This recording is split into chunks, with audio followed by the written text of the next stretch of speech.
আষাঢ় গেল, শ্রাবণ এলো, শ্রাবণ মাসটাও যাই যাই, এখনো পর্যন্ত ইলিশ মাছ খাওয়া হয়নি। সেটা কি কখনো হতে পারে?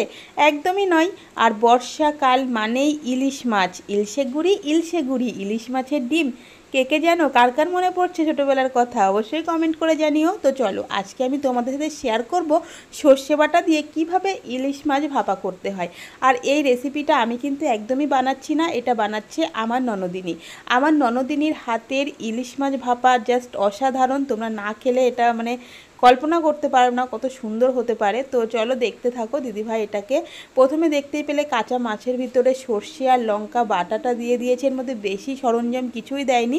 আর দিয়েছে এর মধ্যে নুন, হলুদ আর কাঁচা তেল দেখতেই পেলে, দিয়ে সমস্ত কিছু ভালো করে বেশ মেখে নিয়েছে। নেওয়ার পরে এবার দেখো একটা টিফিন বাটির মধ্যে একে একে মাছগুলোকে বসিয়ে দিচ্ছে, দিয়ে মশলাগুলো উপর থেকে দিয়ে দেবে। দেওয়ার পরে বাটিটা ধুয়ে কোনো রকম জল দেবে, মানে বাটিতে যতটা মশলা লেগে আছে তো সেই পরিমাণে সেই বাটিটা ধুয়ে জল দিয়েছে।